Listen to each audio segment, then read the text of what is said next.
first time in history, the RAF flag flew from the tower of Westminster Abbey. The occasion, Battle of Britain Sunday. It seems appropriate that while the Battle of Germany is on, London stops to remember a handful of men who fought another battle, which now seems so long ago. For if the Battle of Britain had been lost, there might never have been a second front, and the last hope of freedom might have gone forever. Past the Guard of Honor of Sergeant Pilots came many personalities of the Air Force. The most notable, perhaps, Air Chief Marshal Lord Dowding, who was Chief of Fighter Command throughout the battle. In addition to the RAF, there were many others who, no matter how busy they might be, found time to pay their respects. His Excellency Monsieur Fyodor Gusev, the Soviet ambassador. General Sir Frederick Pyle, Anti-Aircraft Command. The Right Honourable Clement R. Attlee, Deputy Prime Minister. The Right Honourable Sir Archibald Sinclair, Secretary of State for Air. Today, over the fields of Western Europe, the few who fell battling against so many are being avenged. In this conference room are 7 men. 7 men who planned the greatest air effort of all time, the Second Front. Air Chief Marshal Sir Trafford Lee Mallory, Commander-in-Chief Allied Expeditionary Air Force. Getting up to explain a point is Major General Butler, Deputy Commander-in-Chief. Air Vice Marshal Wigglesworth, SASO.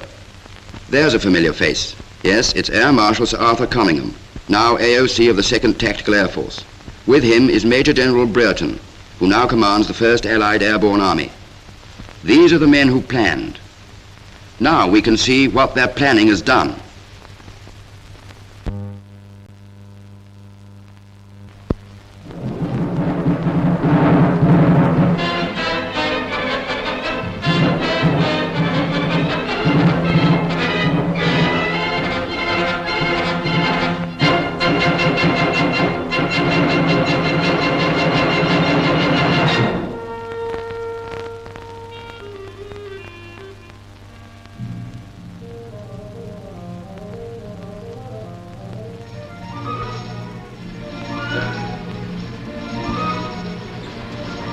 The beaches of Normandy echoed with the rattle of winches. The Allies were unloading lorries and trucks, bombs and shells, tanks and guns, unloading men. A great striking force was being assembled. The beachhead was small, almost too small to hold the thousands of tons of material piling up hour by hour.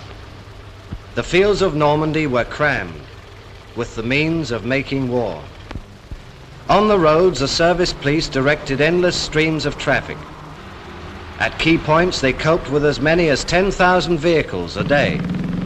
The roads of Normandy, too, were crammed with the means of making war. The beachhead was the greatest bombing target of all time. But the only planes over the beachhead were Allied planes, Spitfires and Mustangs keeping watch and ward. They watched over the LSTs bringing the precious cargo from England to the beaches. They watched over the ducks carrying it from the beaches to the dumps. They watched over the lorries taking it from the dumps to the forward areas. The Luftwaffe stayed away.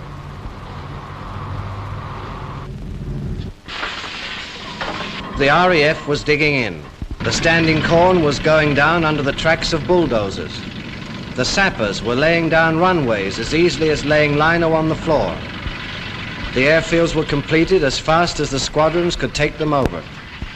From factory chimneys and other observation posts only a shell's throw away, the Germans watched the airfields. They watched the activities of Typhoon squadrons commanded by such aces as Group Captain Tim Maurice. For here in Normandy, the RAF was using a new form of aerial artillery, the rocket-firing Typhoon. This weapon was giving the enemy his biggest headache, a headache caused by a 6-inch shell traveling at 700 miles an hour, a projectile able to pierce the armor of any tank yet built.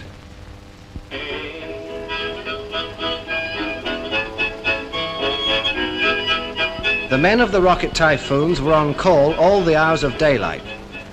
But in spite of this, they always managed to find the odd pause for relaxation, the odd minute for those all-important chores. Oh, give me a home where the buffalo roam, where the deer and the antelope play, where seldom is heard a discouraged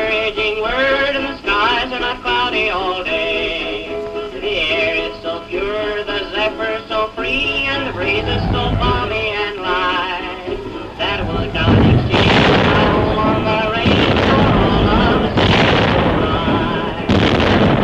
Oh, the range, where the deer and me at a and seldom is heard a discouraging word, and the skies are not cloudy. The enemy's shells caused damage, but the enemy's shells did not interfere with business.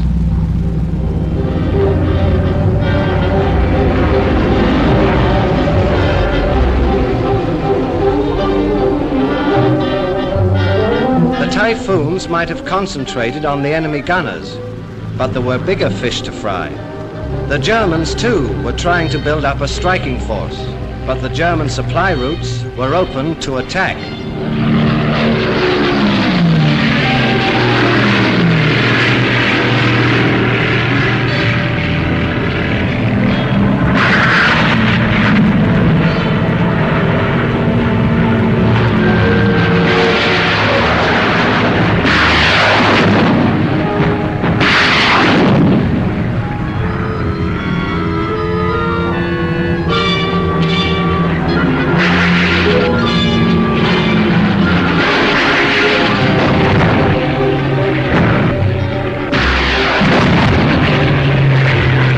The Typhoons had their losses, but they were light.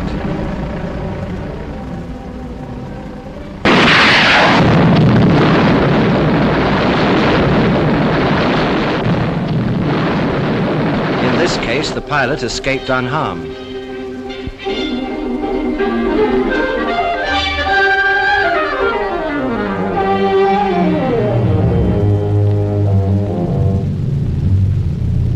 The Allies attacked.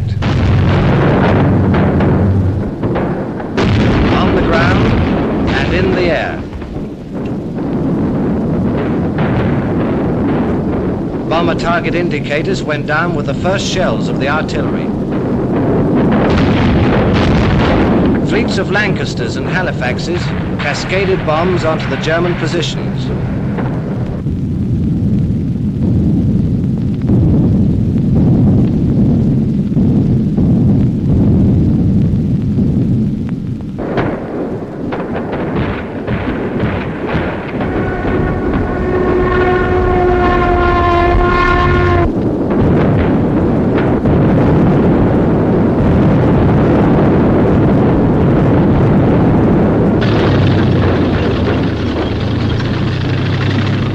Tanks and infantry went forward. Fresh waves of bombers switched the attack to individual strong points. This was bombardment indeed.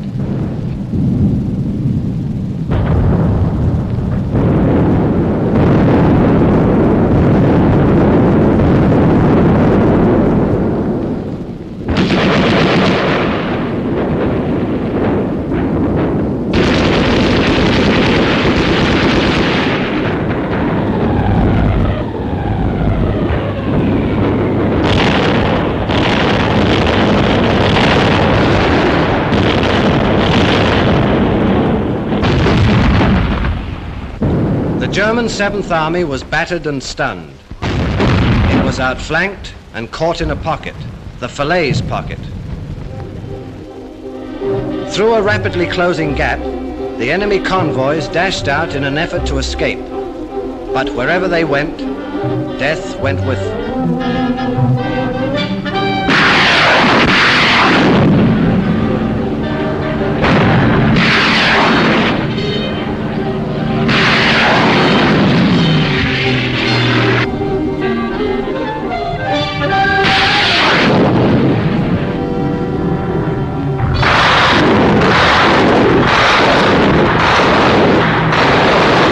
In 3 days, the RAF destroyed 5,000 vehicles. The roads from Falaise began to smoke with the burning wreckage of von Kluger's army.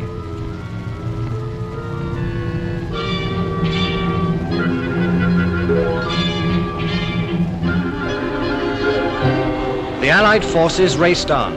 As they went, this is what they saw. An army had been splattered over the roads of France. Tanks and troop carriers, mobile guns and mortars, cars and carts, papers and photographs, shoes and socks, horses and men. This is the meaning of the term air power. The Battle of Normandy opened the doors of Europe. The march on Berlin has begun.